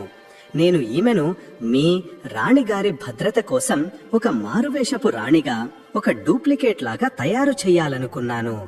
రాజు లోతైన అనుమానంతో అడిగాడు, భద్రత కోసమా? రఘునాథ్ తలదించి చాలా తెలివిగా చెప్పాడు, అవును మహారాజ్, నాకు మన గూఢచారుల నుండి ఒక వార్త తెలిసింది. పక్క రాజ్యం రాజు మన రాణిగారిని అపహరించాలని అనుకుంటున్నాడు. అందుకే నేను ఒక మారువేషపు రాణిని తయారు చేసి అసలు రాణిగారి భద్రతను ఇంకా గట్టిగా చెయ్యాలని అనుకున్నాను. ఇప్పుడు దర్బార్లో ఒక కొత్త అయోమయంతో కూడిన కలకలం మొదలైంది. నిజంగా అలాంటి ప్రమాదం ఏదైనా ఉందా? లేక రఘునాథ్ తన ప్రాణాలు కాపాడుకోవడానికి ఒక కొత్త కథ అల్లుతున్నాడా? మధులిక మౌనంగా నిల్చుని ఇదంతా వింటుంది. ఆమె చల్లటి స్థిరమైన చూపులతో రఘునాథును చూసి అంది, నీకు నా భద్రత గురించి ఇంత చింత ఉంటే నువ్వు ఈ విషయం రాజుగారికి ముందు ఎందుకు చెప్పలేదు? రఘునాథ్ కొంచెం సేపు మౌనంగా ఉన్నాడు. తరువాత చెప్పాడు, మహారాజ్, ఆ రోజుల్లో రాజ్యం పనులలో చాలా తీరిక లేకుండా ఉన్నారు. నాకు కూడా నా ఈ సమాచారం సరైనదో కాదో అని పూర్తి నమ్మకం లేదు. ఇప్పుడు రాజు విక్రమ్ సింగ్ ఒక పెద్ద అయోమయంలో పడ్డాడు. నిజంగా ఏదైనా పెద్ద కుట్ర ఉందా, లేక ఇదంతా కేవలం అధికారం కోసం ఆడుతున్న ఆట? దర్బారులో గట్టి నిశ్శబ్దం వ్యాపించింది. రాజు విక్రమ్ సింగ్ ముందు ఇప్పుడు రెండు వేరువేరు చిక్కుపడిన కథలున్నాయి. సుమిత్ర చెబుతుంది రఘునాథ్ తనను భవనంలో రాణి కావడానికి పంపాడని. రఘునాథ్ చెబుతున్నాడు అతను ఇదంతా భద్రత కోసం చేశానని. రాజు లోతైన సూటిగా రఘునాథును చూసి కఠినమైన గొంతుతో అన్నాడు, నువ్వు నిజం చెబుతుంటే నీ మాటను నిరూపించుకోవడానికి నీ దగ్గర ఏదైనా గట్టి ఆధారం ఉందా? రఘునాథ్ వెంటనే జవాబిచ్చాడు, మహారాజ్, మీకు నా మాట మీద కొంచెం అనుమానం ఉన్నా మీరు భవనం ముఖ్య గూఢచారులతో దీని గురించి తెలుసుకోగలరు. రాజు సైగ చేశాడు. వెంటనే ఇద్దరు సైనికులు భవనం గూఢచారి విభాగం వైపు వేగంగా వెళ్లారు. సుమిత్రకు ఇప్పుడు చింత మొదలైంది. ఒకవేళ నిజంగానే ఏదైనా గూఢచారి సమాచారం బయటకు వస్తే ఎక్కడ తన బండారం బయటపడుతుందో? ఆమె భయంగా మధులిక వైపు తిరిగి, రాణిగారు, నన్ను క్షమించండి. నన్ను ఆశ పూర్తిగా గుడ్డిదాన్ని చేసింది. కాని నేను ఎవరికీ ఏ హాని చెయ్యలేదు అంది. మధులిక గట్టిగా చల్లగా చూస్తూ అంది, నువ్వు నన్ను ఇంత తేలికగా క్షమించమని అడుగుతావని అనుకుంటున్నావా? నువ్వు నా భర్తను మోసం చేశావు, నా ప్రజలందరినీ మోసం చేశావు, నా స్థానంలో కూర్చుని నా జీవితాన్నే జీవించాలని ప్రయత్నించావు. సుమిత్ర ఇంకేదో చెప్పబోతుండగా దర్బారు పెద్ద తలుపుల దగ్గర కలకలం మొదలైంది. సైనికులు తిరిగి వచ్చారు. వాళ్లతో పాటు భవనం ముఖ్య గూఢచారి ఉన్నాడు. అతను చేతులు జోడించి రాజుకు నమస్కరించి చెప్పాడు, మహారాజ్, మాకు ఒక చాలా ఆశ్చర్యకరమైన ముఖ్యమైన సమాచారం తెలిసింది. రాజు గంభీర స్వరంలో అడిగాడు, ఏం సమాచారం? గూఢచారి చెప్పాడు, మా సమాచారం ప్రకారం గత కొన్ని నెలలుగా మంత్రి రఘునాథ్ రహస్యంగా ఎవరితోనో కలుస్తున్నాడు. ఆయన చాలాసార్లు రాత్రి చీకటిలో భవనం నుండి బయటకు వెళ్లి ఎవరో తెలియని వ్యక్తిని కలుస్తున్నారు. దర్బారులో కలకలం రేగింది. రఘునాథ్ అకస్మాత్తుగా భయపడటం మొదలెట్టాడు. అతను తొందరగా అన్నాడు, మహారాజ్, ఇది అబద్ధం. నన్ను ఇరికించడానికి కుట్ర చేస్తున్నారు. రాజు విక్రమ్ సింగ్ చాలా కఠినమైన గొంతుతో అన్నాడు, ఇది అబద్ధమైతే నువ్వు కలవడానికి వెళ్లిన ఆ వ్యక్తుల పేర్లు ఎందుకు చెప్పడం లేదు? రఘునాథ్ పూర్తిగా మౌనంగా ఉండిపోయాడు. అతని ఆ మౌనమే అతను ఏదో లోతైన కుట్రలో ఖచ్చితంగా ఉన్నాడని చెప్పడానికి పెద్ద ఆధారం. మంత్రి రఘునాథ్ ముఖం పూర్తిగా పాలిపోయింది. దర్బారులో నిల్చున్న వందల కళ్ళు ఇప్పుడు అతని వైపే చూస్తున్నాయి. రాజు విక్రమ్ సింగ్ ఒక అడుగు ముందుకు వేసి అన్నాడు, రఘునాథ్, నువ్వు నిర్దోషివి అయితే చెప్పు, నువ్వు భవనం బయట ఎవరిని కలవడానికి వెళ్లేవాడివి? రఘునాథ్ పూర్తిగా మౌనంగా ఉండిపోయాడు. అతని ఆ మౌనమే అతను ఏదో లోతైన కుట్రలో ఖచ్చితంగా ఉన్నాడని చెప్పడానికి పెద్ద ఆధారం. మంత్రి రఘునాథ్ ముఖం పూర్తిగా పాలిపోయింది. దర్బారులో నిల్చున్న వందల కళ్ళు ఇప్పుడు అతని వైపే చూస్తున్నాయి. రాజు విక్రమ్ సింగ్ ఒక అడుగు ముందుకు వేసి అన్నాడు, రఘునాథ్, నువ్వు నిర్దోషివి అయితే చెప్పు, నువ్వు భవనం బయట ఎవరిని కలవడానికి వెళ్లేవాడివి? రఘునాథ్ భయంతో అటూ ఇటూ చూశాడు. అతను దారుణంగా ఇరుక్కుపోయాడు. కొన్ని క్షణాల గట్టి నిశ్శబ్దం తర్వాత అతనన్నాడు, మహారాజ్, నేను మన రాజ్యంలో తిరుగుబాటు చేయడానికి ప్రణాళిక వేస్తున్న వాళ్లను కలుస్తున్నాను. ఇది వినగానే దర్బారు అంతా ఒక పెద్ద కలకలంతో నిండిపోయింది. ఎవరు వాళ్ళు? రాజు గట్టి గొంతుతో అన్నాడు, స్పష్టంగా చెప్పు రఘునాథ్, నువ్వు ఆ తిరుగుబాటుదారులను ఎందుకు కలిశావు? రఘునాథ్ వణుకుతూ జవాబిచ్చాడు, మహారాజ్, నేను నిజానికి వాళ్ళు ఎవరో, వాళ్ళ అసలు ఉద్దేశాలు ఏంటో తెలుసుకోవడానికి ప్రయత్నిస్తున్నాను. నా ఉద్దేశం రాజద్రోహం కాదు, రాజభక్తి. కాని ఇప్పుడు రాజు కోపం తారాస్థాయికి చేరింది. నీ ఉద్దేశం సరైనదే అయితే నువ్వు ఈ విషయం నాకు కాని వేరే ఏ మంత్రికి కాని ముందు ఎందుకు చెప్పలేదు? సుమిత్ర అకస్మాత్తుగా తనను తాను రాజు కాళ్ల మీద పడేసి గట్టిగట్టిగా ఏడుస్తూ చెప్పింది, మహారాజ్, నేను ఇప్పుడు నిజం చెబుతాను. మంత్రి రఘునాథ్ నాకు ఆశ చూపించారు, కాని అసలు కుట్ర వేరే వాళ్లది. రాజు ఆగాడు. అతను సుమిత్ర వైపు చూసి అడిగాడు, ఎవరి కుట్ర? సుమిత్ర భయపడుతూ చెప్పింది, మహారాజ్, ఈ పూర్తి కుట్ర వెనుక ఎవరో చాలా శక్తివంతమైన వ్యక్తి ఉన్నారు. ఎవరో భవనం లోపలే ఉన్నారు, కాని నాకు వాళ్ల పేరు తెలియదు. దర్బారులో వ్యాపించిన నిశ్శబ్దాన్ని సుమిత్ర రొప్పుతున్న గొంతు ఆపింది. మహారాజ్, నేను నిజం చెబుతున్నాను.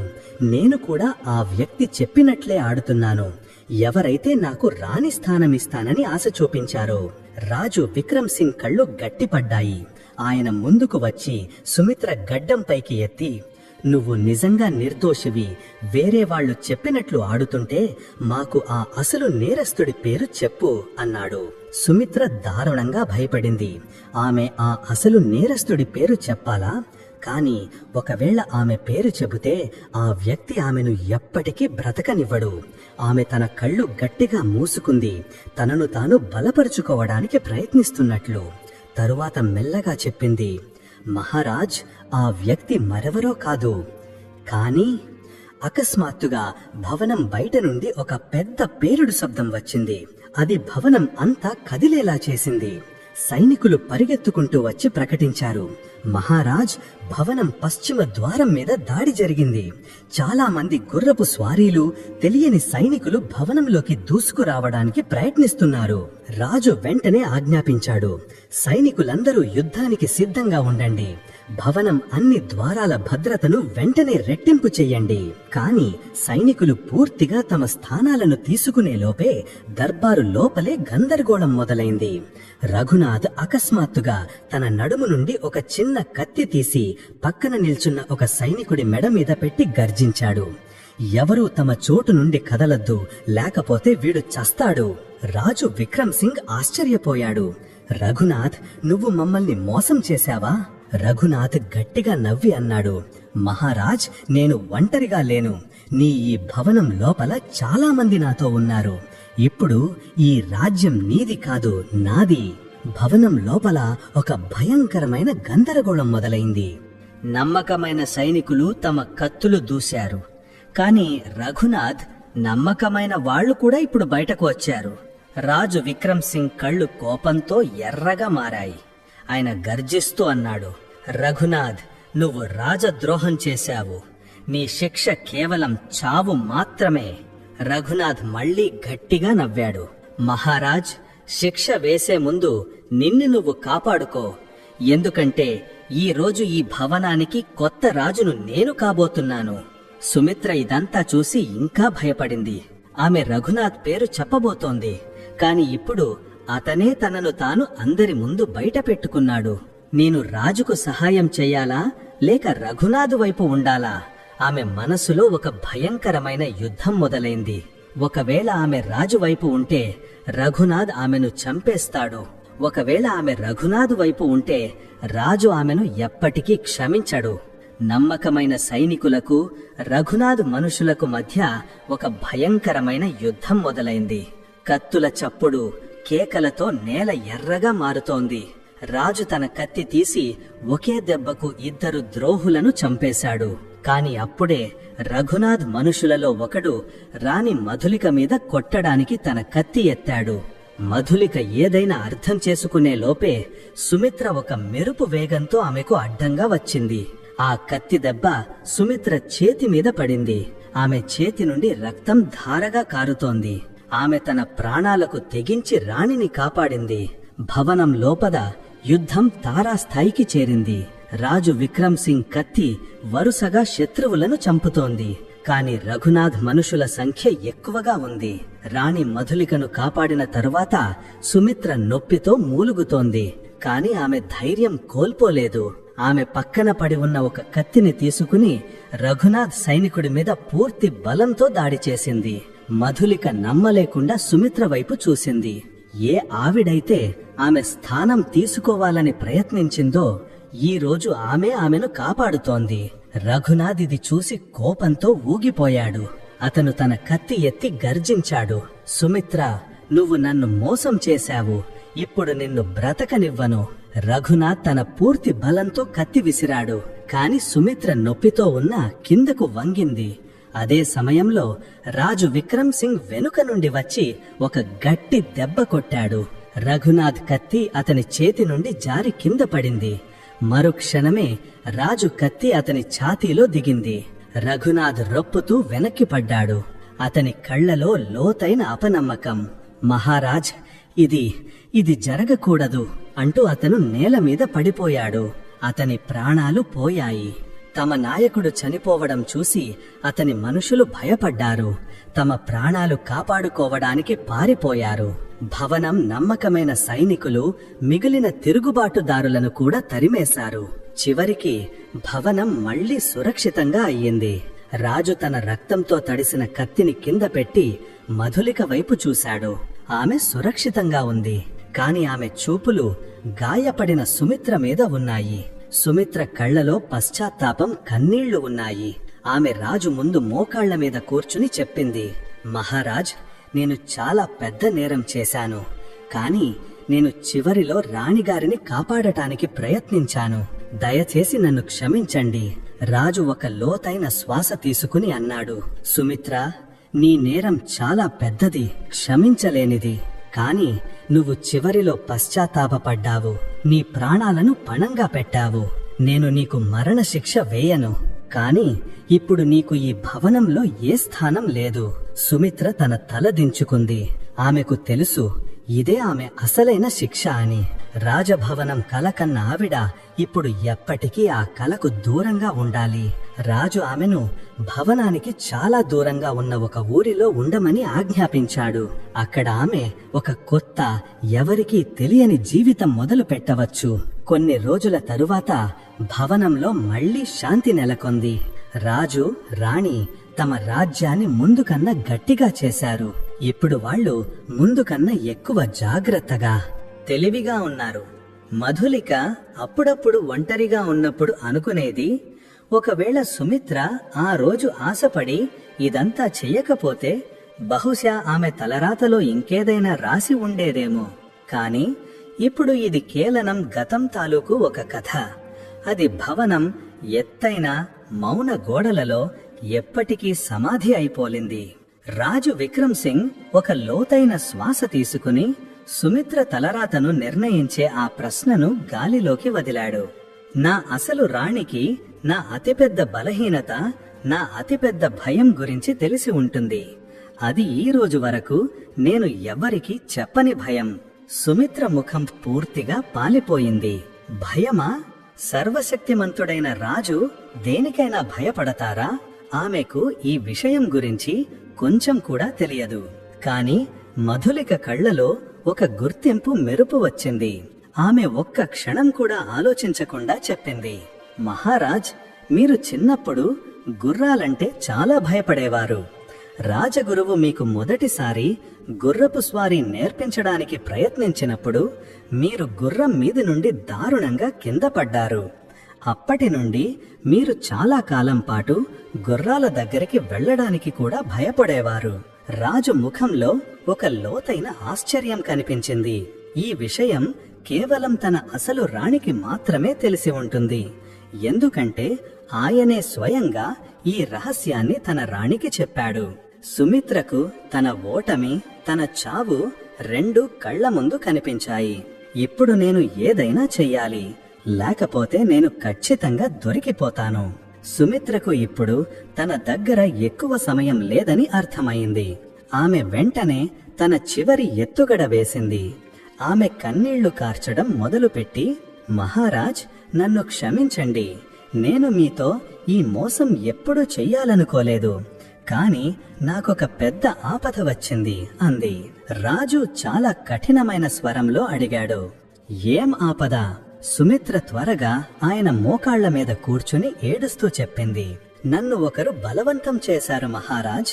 ఒకరు నన్ను రాణి స్థానం తీసుకోమని ఆజ్ఞాపించారు. దర్బారులో మళ్లీ ఒక కొత్త కలకలం మొదలయ్యింది. ఇప్పుడు ఈ కథ ఒక కొత్త మలుపు తీసుకుంటుంది. రాజు తన కనుబొమ్మలు ముడిచి అడిగాడు, ఎవరు నన్ను ఇలా చెయ్యమన్నారు? సుమిత్ర దర్బారు మధ్యలో మోకాళ్ల మీద కూర్చుని ఉంది. ఆమె ముఖం కన్నీళ్లతో తడిసిపోయింది. కాని ఆమె కళ్లలో భయంతో పాటు ఒక లోతైన కుట్ర కూడా ఉంది.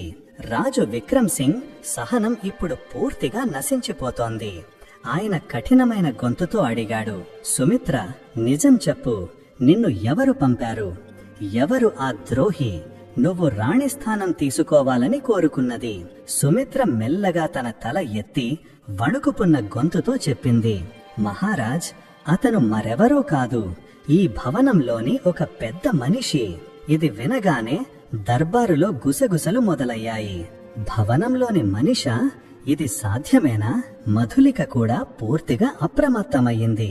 అంటే ఇది ఈ ఒక్క ఆవిడ చేసిన పని కాదు. ఈ కుట్ర వెనుక ఇంకెవరో ఉన్నారు. రాజు లోతైన సూటిగా చూస్తూ సుమిత్రను అడిగాడు, నువ్వు నిజం చెబుతుంటే అతని పేరు చెప్పు, లేకపోతే నీకు కఠినమైన శిక్ష పడుతుంది. సుమిత్ర భయపడుతున్నట్లు నటించింది.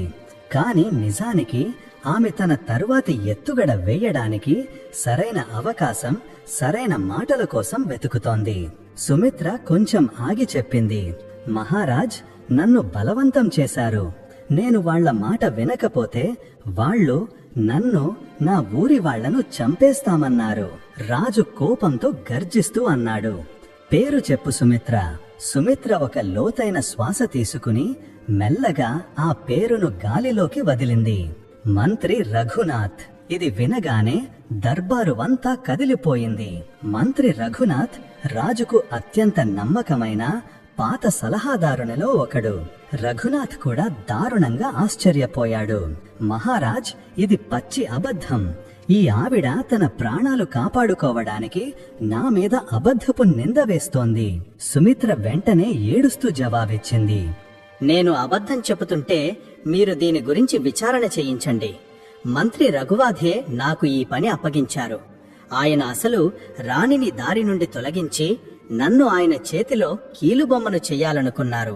నా ద్వారా రాజ్యాన్ని ఏలాలనుకున్నారు. ఇప్పుడు రాజు విక్రమ్ సింగ్ కళ్ళు కోపంతో ఎర్రగా మారాయి. సైనికులారా, మంత్రి రఘునాథ్ను వెంటనే బంధించండి. మంత్రి రఘునాథ్ ముఖం పాలిపోయింది. ఇద్దరు సైనికులు ముందుకు వచ్చి అతన్ని పట్టుకోబోతుండగా అతను కోపంగా గర్జించాడు, మహారాజ్, ఇది అబద్ధం. నన్ను ఇరికించడానికి ఒక పెద్ద కుట్ర పన్నుతున్నారు. రాజు విక్రమ్ సింగ్ చల్లగా కాని చాలా కఠినమైన గొంతుతో అన్నాడు, నువ్వు నిర్దోషివి అయితే విచారణకు ఎందుకు భయపడుతున్నావు మంత్రిగారు? రఘునాథ్ కోపంగా సుమిత్ర వైపు చూశాడు. అతని కళ్లలో కోపం, లోతైన అనుమానం ఉన్నాలి.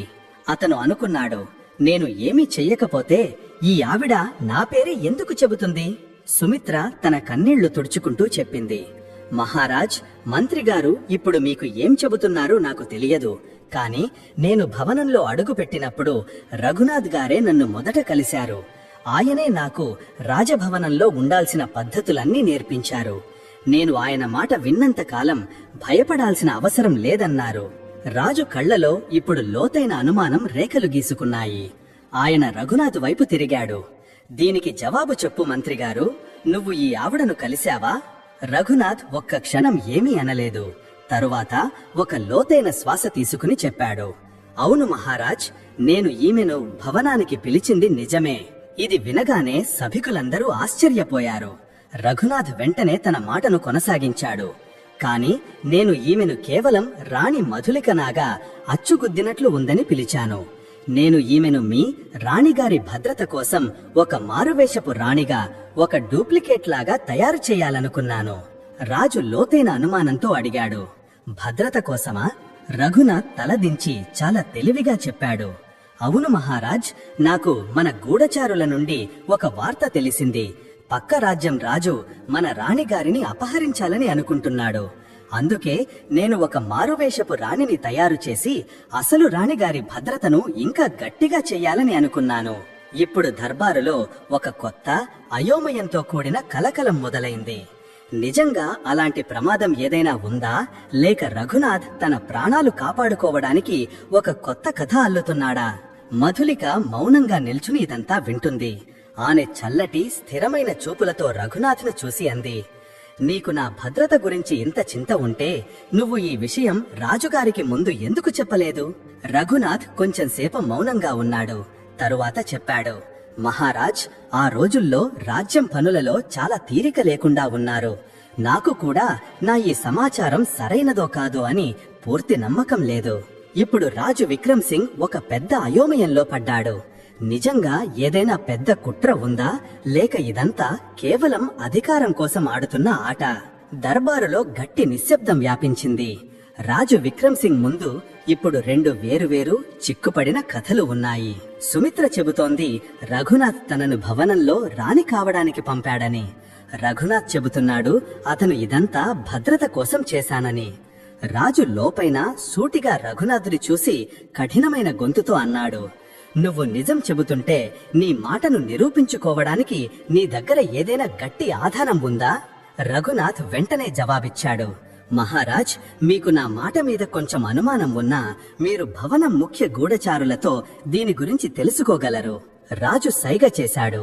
వెంటనే 2 సైనికులు భవనం గూఢచారి విభాగం వైపు వేగంగా వెళ్లారు.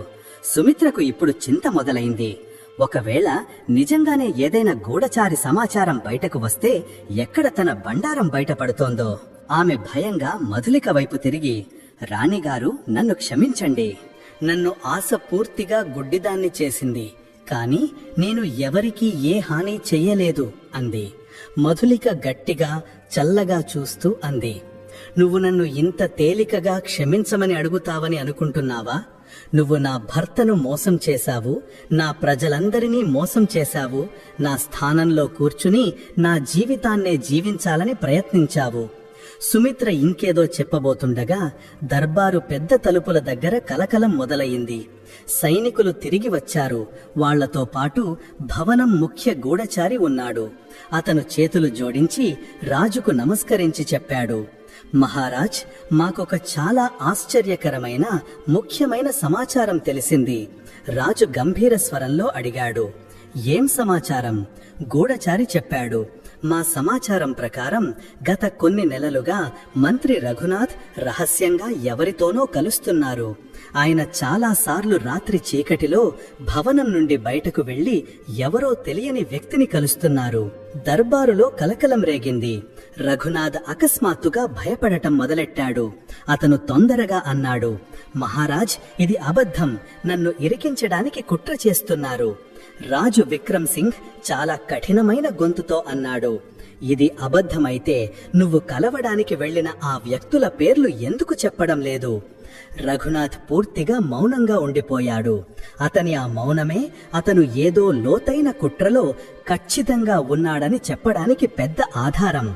మంత్రి రఘునాథ్ ముఖం పూర్తిగా పాలిపోయింది. దర్బారులో నిల్చున్న 100 కళ్ళు ఇప్పుడు అతని వైపే చూస్తున్నారు. రాజు విక్రమ్ సింగ్ ఒక అడుగు ముందుకు వేసి అన్నాడు, రఘునాథ్, నువ్వు నిర్దోషివి అయితే చెప్పు, నువ్వు భవనం బయట ఎవరిని కలవడానికి వెళ్లేవాడివి? రఘునాథ్ భయంతో అటూ ఇటూ చూశాడు. అతను దారుణంగా ఇరుక్కుపోయాడు. కొన్ని క్షణాల గట్టి నిశ్శబ్దం తర్వాత అతను అన్నాడు, మహారాజ్, నేను మన రాజ్యంలో తిరుగుబాటు చేయడానికి ప్రణాళిక వేస్తున్న వాళ్లను కలుస్తున్నాను. ఇది వినగానే దర్బారంతా ఒక పెద్ద కలకలంతో నిండిపోయింది. ఎవరు వాళ్ళు? రాజు గట్టి గొంతుతో అన్నాడు, స్పష్టంగా చెప్పు రఘునాథ్, నువ్వు ఆ తిరుగుబాటుదారులను ఎందుకు కలిశావు? రఘునాథ్ వణుకుతూ జవాబిచ్చాడు, మహారాజ్, నేను నిజానికి వాళ్ళు ఎవరో, వాళ్ల అసలు ఉద్దేశ్యాలు ఏంటో తెలుసుకోవడానికి ప్రయత్నిస్తున్నాను. నా ఉద్దేశ్యం రాజద్రోహం కాదు, రాజభక్తి. కాని ఇప్పుడు రాజు కోపం తారాస్థాయికి చేరింది. నీ ఉద్దేశ్యం సరైనదే అయితే నువ్వు ఈ విషయం నాకు కాని వేరే ఏ మంత్రికి కాని ముందు ఎందుకు చెప్పలేదు? సుమిత్ర అకస్మాత్తుగా తనను తాను రాజు కాళ్ల మీద పడేసి గట్టిగట్టిగా ఏడుస్తూ చెప్పింది, మహారాజ్, నేను ఇప్పుడు నిజం చెబుతాను. మంత్రి రఘునాథ్ నాకు ఆశ చూపించారు, కాని అసలు కుట్ర వేరే వాళ్లది. రాజు ఆగాడు. అతను సుమిత్ర వైపు చూసి అడిగాడు, ఎవరి కుట్ర? సుమిత్ర భయపడుతూ చెప్పింది, మహారాజ్, ఈ పూర్తి కుట్ర వెనుక ఎవరో చాలా శక్తివంతమైన వ్యక్తి ఉన్నారు. ఎవరో భవనం లోపలే ఉన్నారు, కాని నాకు వాళ్ల పేరు తెలియదు. దర్బారులో వ్యాపించిన నిశ్శబ్దాన్ని సుమిత్ర రొప్పుతున్న గొంతు ఆపింది. మహారాజ్, నేను నిజం చెబుతున్నాను. నేను కూడా ఆ వ్యక్తి చెప్పినట్లే ఆడుతున్నాను. ఎవరైతే నాకు రాణి స్థానం ఇస్తానని ఆశ చూపించారో. రాజు విక్రమ్ సింగ్ కళ్ళు గట్టిపడ్డాయి. ఆయన ముందుకు వచ్చి సుమిత్ర గడ్డం పైకి ఎత్తి, నువ్వు నిజంగా నిర్దోషివి, వేరే వాళ్లు చెప్పినట్లు ఆడుతుంటే మాకు ఆ అసలు నేరస్తుడి పేరు చెప్పు అన్నాడు. సుమిత్ర దారుణంగా భయపడింది. ఆమె ఆ అసలు నేరస్తుడి పేరు చెప్పాలా? కాని ఒకవేళ ఆమె పేరు చెబితే ఆ వ్యక్తి ఆమెను ఎప్పటికీ బ్రతకనివ్వడు. ఆమె తన కళ్ళు గట్టిగా మూసుకుంది, తనను తాను బలపరుచుకోవడానికి ప్రయత్నిస్తున్నట్లు. తరువాత మెల్లగా చెప్పింది, మహారాజ్, ఆ వ్యక్తి మరెవరో కాదు, కానీ... అకస్మాత్తుగా భవనం బయట నుండి ఒక పెద్ద పేలుడు శబ్దం వచ్చింది.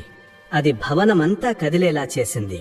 సైనికులు పరిగెత్తుకుంటూ వచ్చి ప్రకటించారు, మహారాజ్, భవనం పశ్చిమ ద్వారం మీద దాడి జరిగింది. చాలా మంది గుర్రపు స్వారీలు తెలియని సైనికులు భవనంలోకి దూసుకురావడానికి ప్రయత్నిస్తున్నారు. రాజు వెంటనే ఆజ్ఞాపించాడు, సైనికులందరూ యుద్ధానికి సిద్ధంగా ఉండండి. భవనం అన్ని ద్వారాల భద్రతను వెంటనే రెట్టింపు చెయ్యండి. కాని సైనికులు పూర్తిగా తమ స్థానాలను తీసుకునే లోపే దర్బారు లోపలే గందరగోళం మొదలైంది. రఘునాథ్ అకస్మాత్తుగా తన నడుము నుండి ఒక చిన్న కత్తి తీసి పక్కన నిల్చున్న ఒక సైనికుడి మెడ మీద పెట్టి గర్జించాడు. ఎవరూ తమ చోటు నుండి కదలొద్దు, లేకపోతే విడుచ్చేస్తాడు. రాజు విక్రమ్ సింగ్ ఆశ్చర్యపోయాడు. రఘునాథ్, నువ్వు మమ్మల్ని మోసం చేశావు. రఘునాథ్ గట్టిగా నవ్వి అన్నాడు, మహారాజ్, నేను ఒంటరిగా లేను. నీ ఈ భవనం లోపల చాలా మంది నాతో ఉన్నారు. ఇప్పుడు ఈ రాజ్యం నీది కాదు, నాది. భవనం లోపల ఒక భయంకరమైన గందరగోళం మొదలైంది. నమ్మకమైన సైనికులు తమ కత్తులు దూశారు.